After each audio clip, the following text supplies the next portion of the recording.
오늘 함께 보실 하나님의 말씀은 요한복음 4장 46절에서 54절 말씀입니다.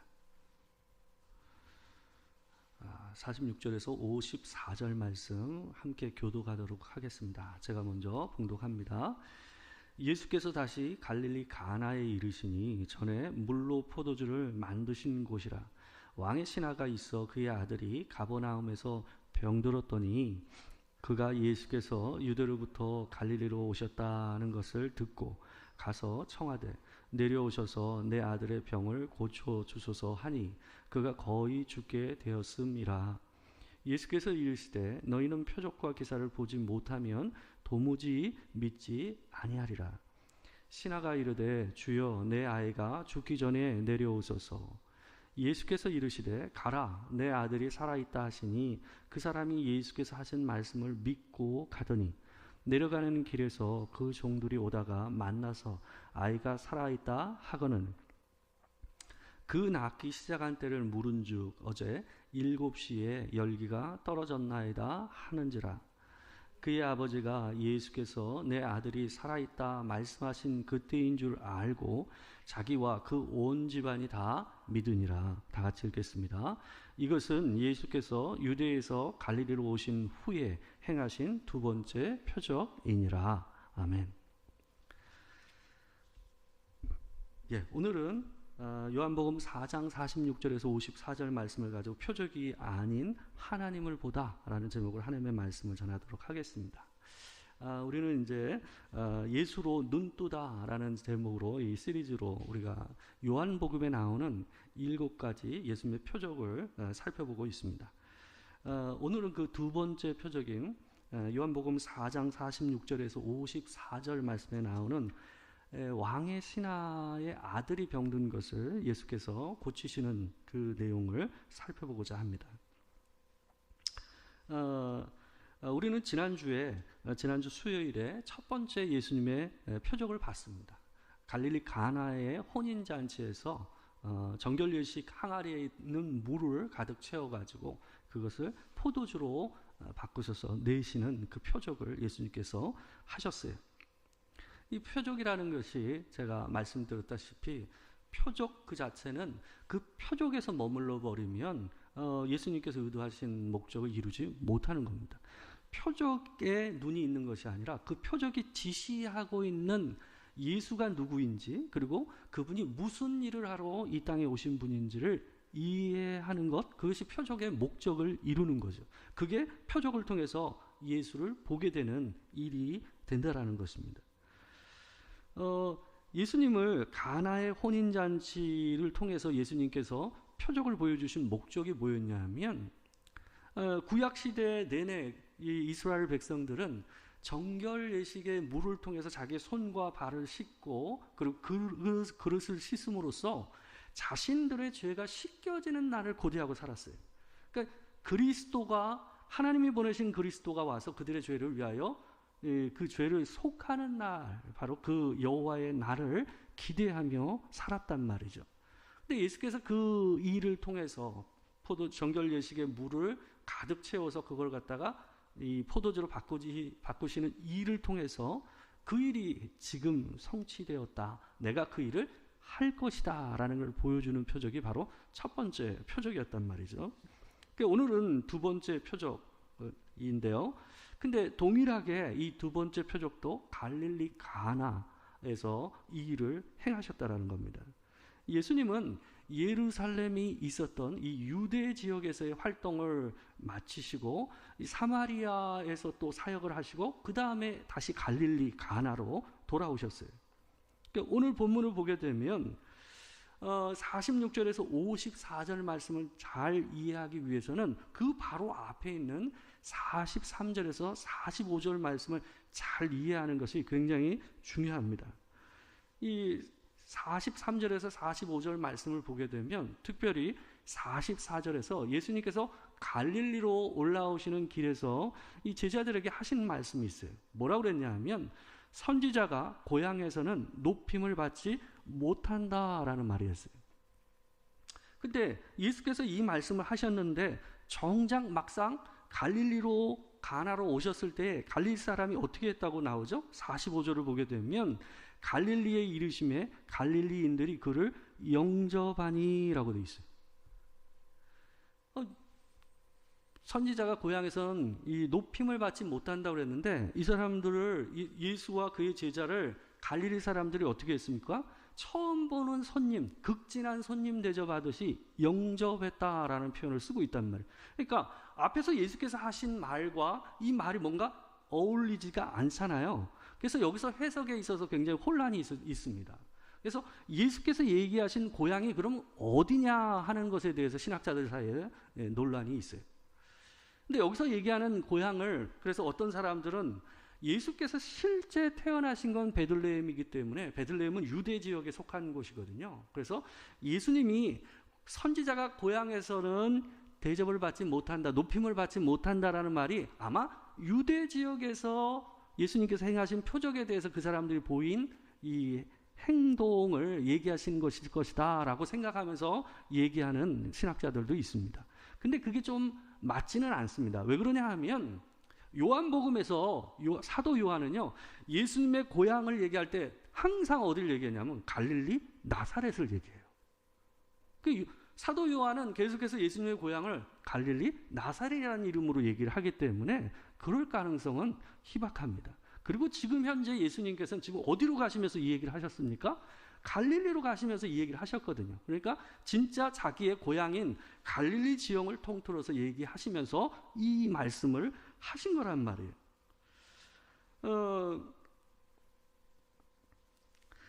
이들은 예수님께서 여기서 더 중요한 건 뭐냐면 45절을 보게 되면 이들이 예수님을 영접한 이유였습니다. 45절에 있는 데를 보게 되면 뒤에 있는데 이는이라고 되어 있는 부분도 우리가 같이 한번 읽어보겠습니다. 자, 시작. 이는 자기들도 명절에 갔다가 예수께서 명절 중 예루살렘에서 하신 모든 일을 보았음이더라. 그러니까 이 사람들이 지금 예수님을 극진히 모신 이유가 뭡니까? 예루살렘에서 예수께서 행하신 표적을 봤기 때문이라는 거예요. 그러니까 이 말은 뭐냐 하면 이게 아주 잘 이해해야 되는데, 여기 나오는 표적을 봤다라는 얘기는 뭐냐 하면, 하신 모든 일을 봤다라고 얘기되는 것은 뭐냐 하면, 이들이 예수님께서 하신 그 기이한 일들의 마음을 뺏겼다라는 겁니다. 그러니까 예수님께서 정작 그 기이한 일들을 행하시면서 당신이 자기가 어떤 분인지, 내가 어떤 일을 할 것인지를 얘기하고자 하셨는데 그거에는 별로 관심이 없던 거예요. 그러니까 표적 그 자체에 마음이 빼앗겼던 거죠. 그래서 그들은 굉장히 예수님께 환대하는 태도를 보였던 겁니다. 뿐만 아니라 이들이 예수님의 그 기이한 일들, 모든 일들을 보면서 마음이 빼앗겼던 이유가 뭐냐 하면, 이들이 갈릴리 사람들은요, 이스라엘 사람임에도 불구하고 항상 이스라엘 사람들에게 이스라엘 사람 아닌 사람 대접을 받았던 사람들, 이방의 갈릴리라고 얘기를 들었던 지역이거든요. 그래서 항상 명절 때 그 땅 예루살렘으로 올라가면 이 사람들은 마치 이스라엘 사람임에도 불구하고 이방인인 것처럼 대우를 받았어요. 근데 자기 고향 출신인 예수가 선지자 노릇하고 뭔가 기이한 일을 행함으로써 많은 자들이 그 옆에 몰려드는 일을 보면서 그들은 뭘 하냐면 마음의 서름을 덜어낸 거예요. 그로 인해서 위로를 얻었던 거예요. 뿐만 아니라 예수님이 행하시는 놀라운 일을 보면서 그들 자신들도 내 삶에 있어서의 문제가 예수님을 통해서 뭔가 해결될 수 있겠구나 하는 소망과 어떤 기대를 가지게 된 거예요. 그래서 예수님이 오시는 것을 이 사람들은 남달리 영접했다, 극진히 받아들였다라는 이 표현을 쓰고 있는 겁니다. 예수께서 예루살렘에 있는 이 유대 땅에서 표적을 행하시자 많은 사람들이 몰려들었어요. 그때에 예수님이 이들을 향해서 이런 표현을 쓰시는 게 있어요. 23절과 25절까지 2장, 요한복음 2장 23절에서 25절까지의 말씀을 우리가 같이 한번 읽어보겠습니다. 자, 시작. 6월절에 예수께서 예루살렘에 계시니 많은 사람이 그의 행하시는 표적을 보고 그의 이름을 믿었으나 예수는 그의 몸을 그들에게 의탁하지 아니하셨으니 이는 친히 모든 사람을 아시며 또 사람에 대하여 누구의 증언도 받으실 필요가 없었으니 이는 그가 친히 사람의 속에 있는 것을 아셨음이니라. 여기 보게 되면 사도 요한은 그들이 믿었다라는 표현을 쓰고 있거든요. 근데 이거는 마치 뭐냐 하면 사도들도 그 당시에는 사람들이 예수 주변에 몰리는 것을 보면서 그들이 예수를 믿게 됐다라고 착각을 한 거죠. 그때 자기의 심정을 갖다가 이렇게 표현한 거예요. 근데 예수님은 뭐라고 그러십니까? 그거를 믿음으로 생각하지 아니하셨다라는 거죠. 그들을 피하시고 두 번 반복되는 말이 뭡니까?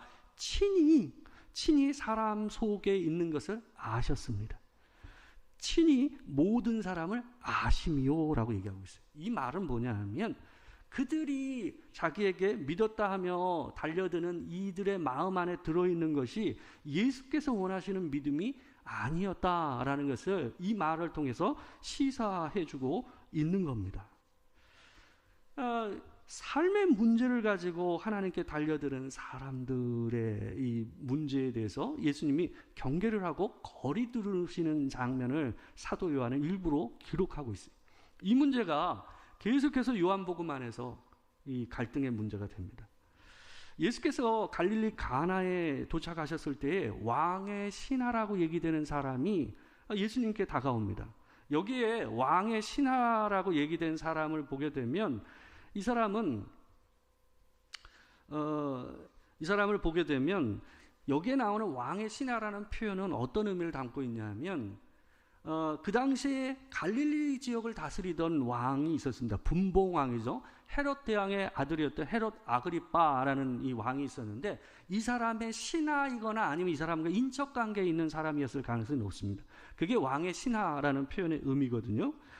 자기의 아들이 거의 죽게 되었다라고 얘기하면서 예수님께서 자기 아들이 있는 가버나움으로 내려오셔서 고쳐달라라는 요구를 하는 장면이 나와요.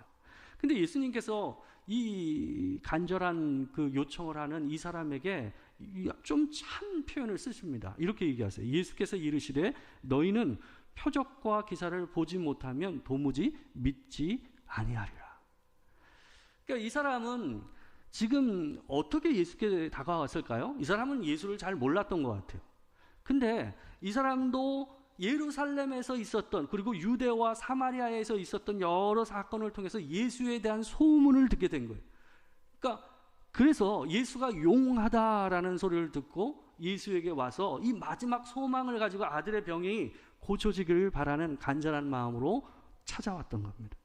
예수님은 이 사람의 그 급한 사정과 아픔에 대해서 공감하지 못하신 게 아니라 그가 표적을 구하며 이 문제를 해결해 주기 위해서 예수님께 다가온 그의 마음에 대해서 예수님은 정작 진짜 봐야 될 믿음이 무엇인가에 대해서 먼저 얘기를 하시고 그 일을 도와주신다라는 거예요.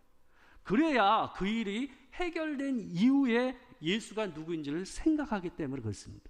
그래서 일부러 예수님께서는 이 말씀을 하고 계시다는 겁니다. 근데 예수님께서 말씀하시는 내용을 보게 되면 여기 보게 되면 단수가 아니라 복수로 되어 있다는 거예요. 너희는 이라고 되어 있잖아요. 그죠?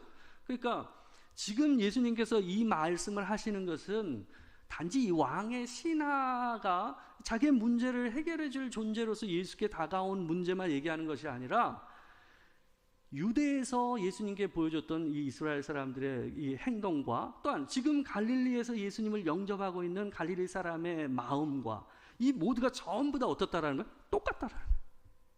너희는 이란 말 안에는 그 모든 것이 다 포괄되어 있는 말이에요. 그러니까 너희가 다 똑같은 마음으로 내게 다가온다라는 걸 예수께서 이렇게 얘기해주고 있는 겁니다. 땅을 밟고 사는 우리에게는 지금 현재 우리가 안고 있는 문제의 해결이 훨씬 더 급하고 다급합니다. 그러나 예수님은 우리 인생의 지금 현재의 문제를 해결해 주시기 위해서 이 땅에 오신 게 아니라는 거죠. 예수님은 우리의 죄의 문제를 해결하고 이 땅 가운데 하나님의 나라를 도래하게 하기 위해서 이 땅에 오셨다는 거죠. 물론 하나님께서는 예수님은 우리의 삶의 문제에 대해서 귀를 기울이시고 그 간구도 받으십니다. 그러나 때로는 하나님께서는 그 문제 해결 그 자체에 초점을 맞추지 않아요. 왜냐하면 목적이 어디에 있기 때문에 문제 해결에 있지 않으니까. 영혼을 회복시키고 이 땅에 하나님 나라를 실현하는 데 하나님의 최종 목적이 있기 때문에 때로는 그 문제에 대해서 내 삶에 있는 문제가 그 일을 위해서 필요하다면 내비두시는 거예요. 그게 예수께서 일하시는 방식이었다라는 거죠. 하나님께서는 우리가 가지고 있는 그 삶의 문제를 통해서 그 속에 있는 하나님을 보기를 원하고 또한 그 문제를 넘어서 있는 하나님을 보기를 원하시는 게 하나님의 뜻이라는 겁니다. 삶의 문제를 통해서 하나님을 보면 자칫하면 하나님과 우리가 비즈니스 관계가 같이 되어버려요. 비즈니스 관계라는 건 뭐냐면 필요에 의한 관계예요. 그러니까 문제를 통해서 하나님을 보게 되면 우리가 얻을 것이 없으면 하나님을 떠날 수밖에 없어요.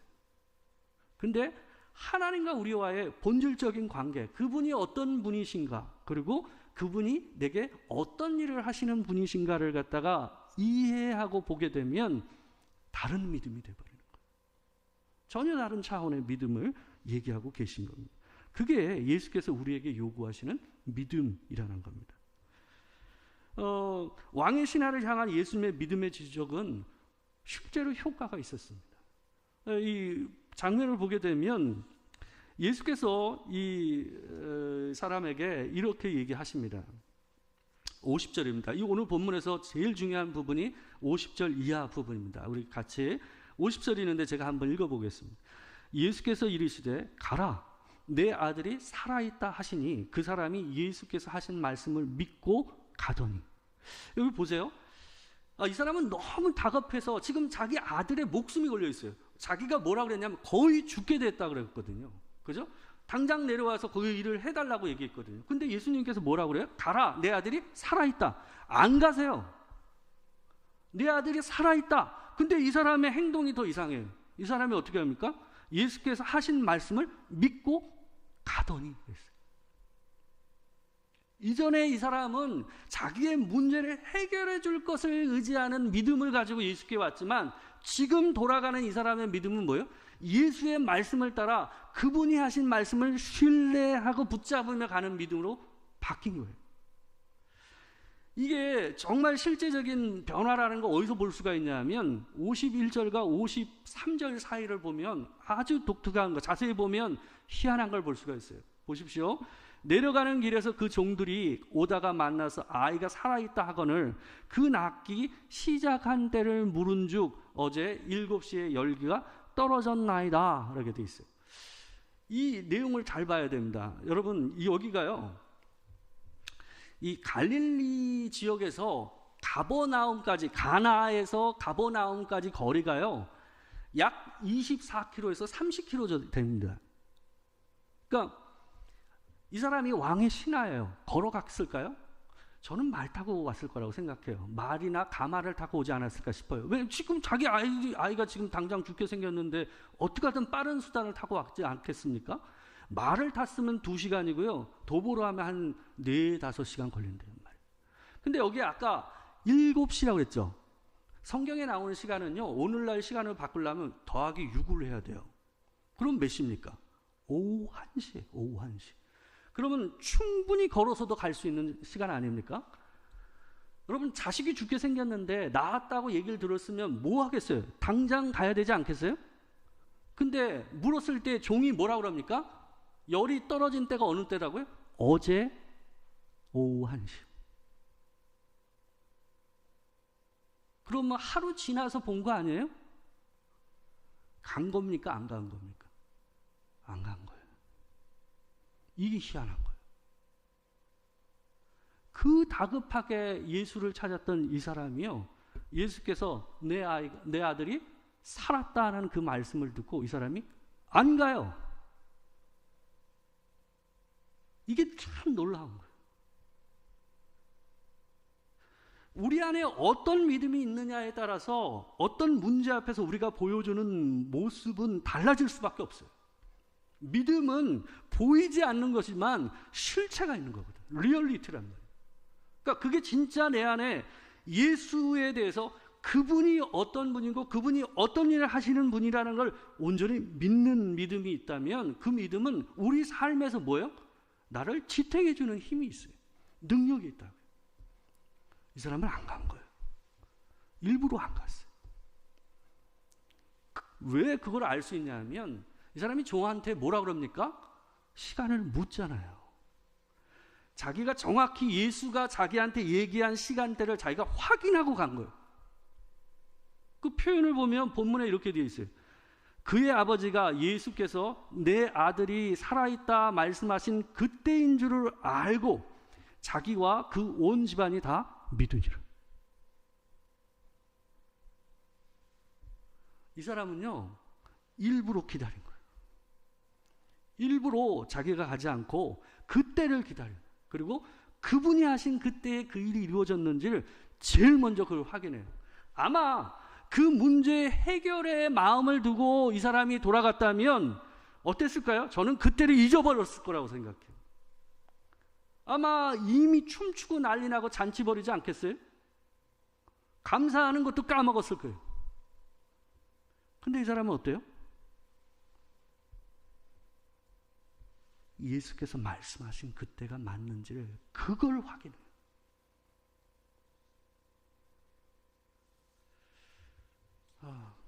저는 매우 중요한 진리가 이 안에 있다고 생각합니다. 이 사람은 문제로 인해서 하나님을 찾았고 예수께 왔지만 문제에서 머무르지 않았어요. 문제를 통해서 하나님을 봤어요.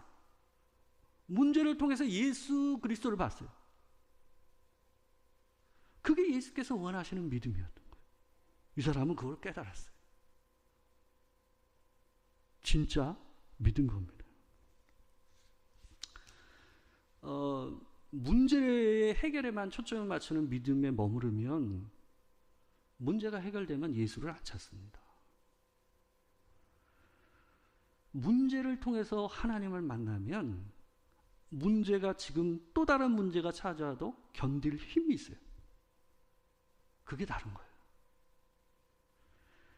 거예요. 영화배우 유승용 씨가 있습니다. 요즘 저희 아내하고 같이 재밌게 보고 있는 드라마가 있는데 이 드라마 한번 보세요. 이게 웹툰을 제작한 그 드라마인데요. 유승용 씨가 주인공으로 나오는데 아주 재밌습니다. 드라마가.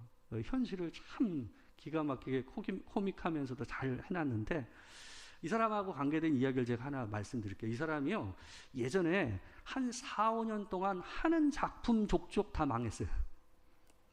그래서 어떤 느낌이 들 정도였냐면 이 사람이 나온 작품은 절대 안 본다 이런 느낌으로 사람들에게 알려질 때가 있었어요. 다 망하니까. 근데 극한직업이라는 그 영화가 1000만이 넘었잖아요. 거기서 이 사람이 주인공이었잖아요.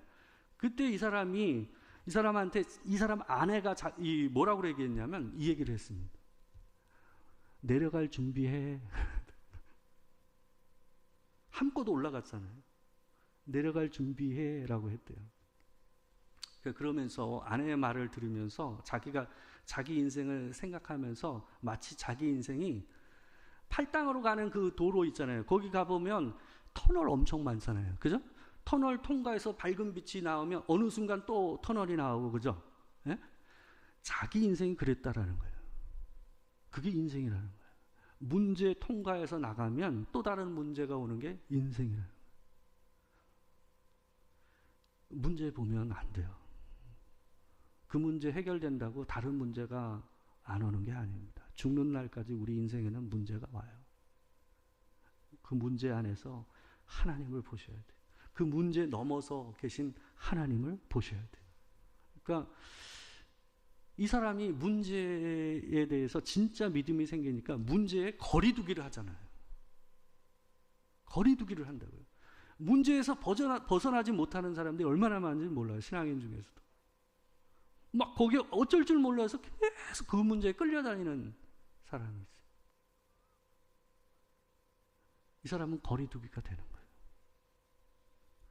우리도 하나님께서 우리에게 하시는 약속의 말씀을 붙잡고 지금 현재 내게 있는 문제에 대해서 거리두기를 하시고 기다려보세요. 그러면 하나님께서 이 사람에게 하시듯 하실 줄 믿습니다. 기도하겠습니다. 사랑하는 주님, 삶의 문제가 커서 급하게 예수께 달려온 이 왕의 신하는 결국 그 문제로 인하여서 예수를 받고 하나님을 받습니다. 하나님, 그러나 우리가 문제에서 속지 않게 하소서. 하나님, 내 삶의 문제가 이거 지나니 저거 오고 저거 지나니 또 이거 오는 인생이었음을 기억하며 하나님 앞에 엎드리기를 소망합니다. 하나님, 우리의 문제 가운데서도 끊임없이 주의 일을 하시고 우리를 위해서 하나님의 일을 멈추지 아니하시고 또 그 문제에 넘어서도 하나님이 그 일을 하고 계심을 보는 마음을 우리 가운데 허락하여 주시옵소서. 주를 더 의지하고 주를 더 붙잡고 사는 인생이 되도록 주님 도와주시기를 소망합니다.